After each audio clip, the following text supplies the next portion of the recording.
Assalamualaikum warahmatullahi wabarakatuh. Pada kesempatan kali ini, saya Yasin Eviando dan teman saya Azara Nazifa, Nurhayu Gusti Natasha, Diva Mardatilah, dan Arif Ramadan akan menjelaskan apa itu metode pemancang. Nah, teman-teman sekalian, apakah tahu apa itu pemancang? Pemancang adalah teknik pemasangan tiang pancang ke dalam tanah menggunakan mesin besar. Apa sih fungsi dari tiang pancang? Tiang pancang fungsinya adalah untuk menumpang beban bangunan, yang dimana itu berfungsi untuk menjaga kestabilan pada bangunan tersebut. Nah, lebih jelasnya bagaimana metode pemancangan akan dijelaskan teman saya sebagai berikut.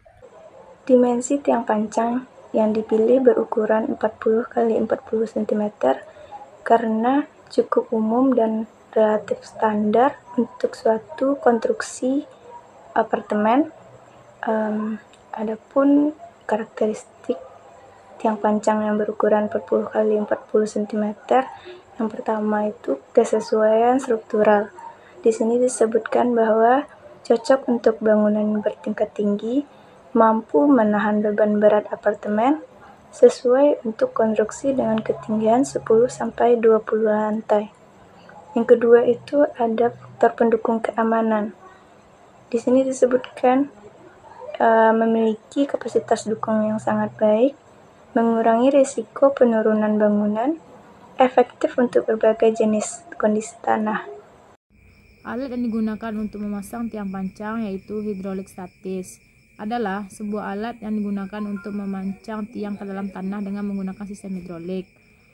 Komponen utama hidrolik statis memiliki 4. Yang pertama, penggerak hidrolik, yang kedua, silinder hidrolik, yang ketiga, piston, yang keempat, tiang pancang.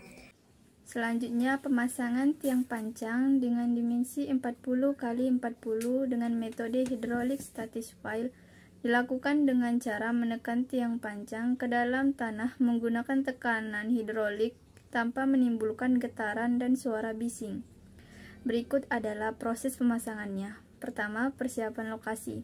Membersihkan area kerja dari hambatan, melakukan survei untuk menentukan titik pemasangan tiang, menyiapkan alat hidrolik statis file. Yang kedua, pengangkutan dan penataan tiang pancang. Tiang pancang diangkut ke lokasi proyek. Tiang ditata dekat dengan titik pemasangan untuk memudahkan proses.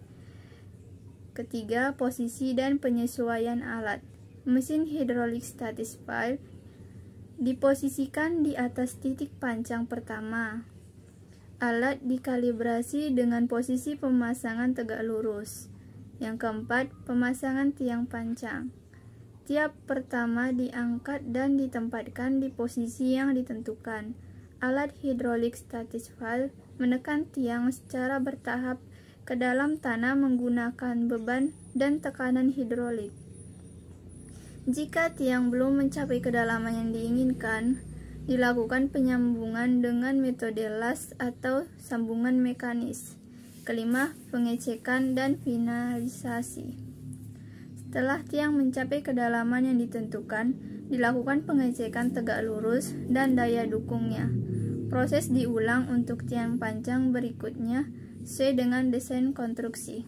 Baiklah, di sini saya akan menjelaskan tentang apa saja job desk dari quality control untuk pemasangan tiang pancang. Yang pertama yaitu pemantauan pemasangan tiang pancang. Job desk-nya mengawasi dan memastikan pemasangan tiang pancang dilakukan sesuai dengan rencana dan prosedur yang telah ditetapkan. Menyusun dan memeriksa urutan pekerjaan untuk memastikan tidak ada langkah yang terlewatkan dalam proses pemancangan. Yang kedua, pengujian tiang pancang. Pengujian itu melakukan uji kualitas seperti uji penurunan dan uji daya dukung. Mengawasi pengujian lainnya seperti uji lentur, uji getar, dan uji integritas lainnya. Yang ketiga, inspeksi material. Memastikan bahan atau material yang digunakan untuk tiang pancang memenuhi spesifikasi yang disyaratkan. Melakukan pengecekan kualitas material seperti sebelum digunakan untuk pemasangan, termasuk memeriksa ketebalan, panjang, dan kekuatan material. Yang keempat, pemantauan proses pemasangan, memastikan penggunaan alat dan mesin yang sesuai selama proses pemasangan tiang pancang. menguasai kinerja operator alat berat atau mesin yang memastikan prosedur keselamatan dan teknik yang benar ditetapkan. Yang kelima, dokumentasi dan pelaporan. Tugasnya membuat laporan inspeksi yang mencatat semua temuan selama proses kontrol kualitas, baik itu yang memenuhi syarat maupun yang tidak memenuhi syarat. Mengelola dokumentasi terkait pengujian dan hasil inspeksi untuk referensi dan kepatuhan terhadap regulasi. Yang keenam, koordinasi dengan tim proyek. Tugasnya berkoordinasi dengan pihak terkaitan seperti manajer proyek, kontraktor, dan tim teknis lainnya untuk memastikan pelaksanaan pekerjaan sesuai dengan jadwal dan standar. Memberi rekomendasi jika ditemukan masalah dan kelainan dalam kualitas pemasangan tiang pancang. 7. Analisis dan penyelesaian masalah. Melakukan analisis terhadap masalah yang muncul selama pemasangan tiang pancang dan memberikan solusi yang tepat agar pekerjaan tetap sesuai standar. Yang ke-8, kepatuhan terhadap standar dan regulasi. Memastikan seluruh proses pemasangan tiang pancang memenuhi standar yang berlaku baik secara lokal maupun internasional. Mematuhi peraturan keselamatan kerja untuk mencegah kecelakaan dan kerusakan. Cukup sekian yang dapat saya sampaikan. Assalamualaikum warahmatullahi wabarakatuh.